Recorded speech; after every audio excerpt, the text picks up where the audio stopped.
من الخائن؟ من انشق عن بكك أم من مكث في حضنه؟ لا يعد عمر الأحزاب السياسية الحديثة في كردستان 100 عام.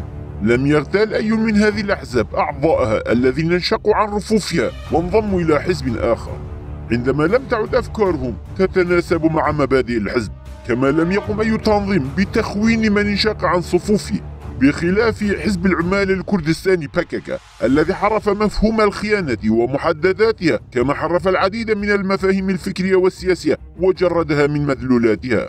في 7 من تشرين الأول اغتيلت امرأة ثلاثينية وزوجها ذو 34 عاما في قضاء فايدة بمحافظة دهوك. كان قد انشقا عن رفوف بكك وبدأ حياة جديدة، ولتخفيف بؤس الحياة كان يشتغلان. فالشاب جوان رزقال كان يعمل في مجال البناء، بينما زوجته ليلى محمدي كانت قد أنجبت للتو طفلا لم يتعدى عمره 50 يوما.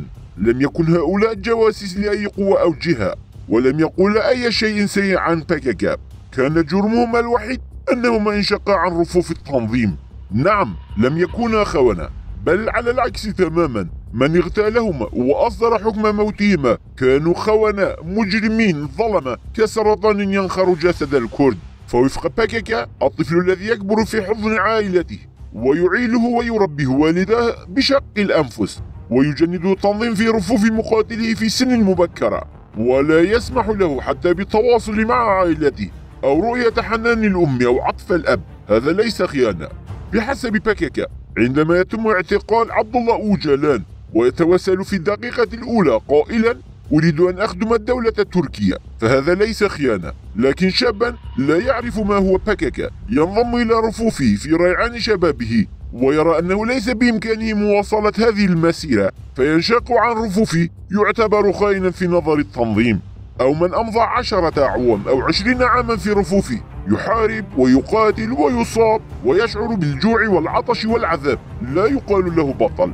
لكن عندما يقول هذا الشخص تعب، سئمت، لا أستطيع الاستمرار، أنا بحاجة إلى راحة، فيقولون له أنت خائن على الفور. أو بعدما يرى أن التنظيم غير مبادئه وأفكاره فيقول لا أريد أن أناضل أو أموت من أجل هذا الفكر بعد الآن، يقولون له على الفور أنت خائن.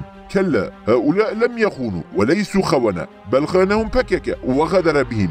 فعندما يتحدث بكك كثيرا عن الخونة فاعلم أن التنظيم نفسه ارتكب خيانة عظمى، وخاصة عندما يقتل قدام أعضائه ويغدر بهم. فمن الواضح جدا أنه يحاول جاهدا إخفاء خيانته الكبرى. لنوضح ذلك من خلال بعض الأمثلة. المثال الأول، كان جلال أيدن أول كادر يغتال بسبب انشقاقه عن رفوف بكك. عام 77 علم جلال أن باقي قرار قتل على يد بكك، وأصبح لديه شكوك حول أوجلان، لهذا انشق عن التنظيم، فجاءوا به بحجة الحوار والنقاش ولكن قتلوه. وقال أوجلان ذلك شخص خان القضية. كلا، فجلال أيدن لم يكن خائنا، بل رأى حقيقة الخيانة والخونة فقتل. المثال الثاني، الدكتور سليمان سعيد ركايا انضم إلى رفوف بكك من أجل إقامة كردستان حرة مستقلة. قام بالأنشطة وقاد النضال وسط المدن التركية، كان قائدا للجريلا، كان قائد إيالة آماد. وبعدما قال أوجلان أريد أن أخدم الدولة التركية وغير أهداف واستراتيجية بكك، وأصبح معاداة الدولة الكردية ومحاربتها وعدم المساس بحدود الشرق الأوسط الهدف الرئيسي لبكك. قال الدكتور سليمان في المؤتمر السابع للحزب أنا لا أقبل هذه الأفكار ولن أقاتل وأضحي بنفسي من أجل هذا الهدف، وانشق عن الحزب. فقال بكك دكتور سليمان خائن، لكن الخونة الحقيقيين كانوا هم أنفسهم من اتهموا الدكتور سليمان بالخيانة. سار الدكتور على نهجه وهدفه. لأعوام حاول بكك اغتيال سعيد ركايا، بل حتى عندما قدم إلى إقليم كردستان للقتال ضد داعش كان بكك يعد العدة لاغتياله. هذان المثالان يكفيان دليلا أن نتأكد أن سبب مقتل المنشقين عن بكك ليس بسبب الخيانة، بل بسبب خيانة بكك وسياسته. يستخدم بكك العنف والظلم والوحشية كوسيلة لمصادرة إرادة الكرد. لا يدخل التنظيم جهدا في ترهيب الناس لكي يحنوا رؤوسهم أمامه. سبب آخر لقتل الأشخاص المنشقين عن التنظيم ألا وهو محاولة غلق باب الانشقاقات لئلا يتجرأ أحد كوادره على الانشقاق عن رفوفه.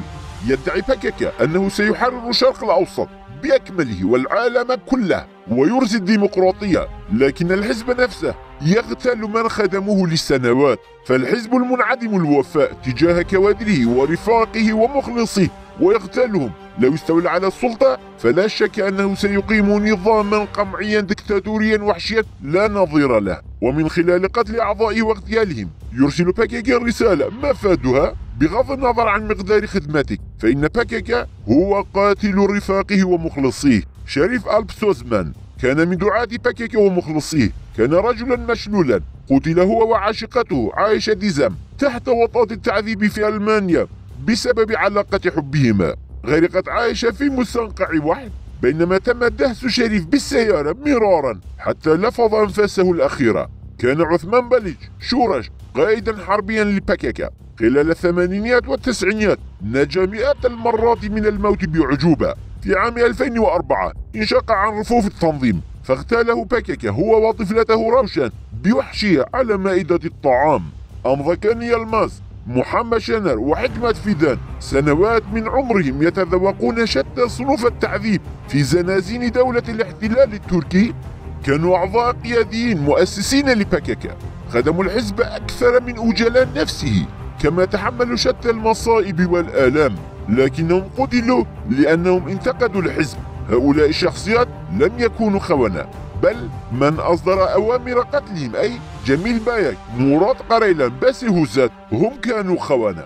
كما أن من قتلهم ليسوا أبطالا بل جبناء وخونة. حركة باكاكا تحول الرفاق قتلة لبعضهم البعض، ولا تقدم ولا تشرعن غير الموت لرفاقها ومخلصيها.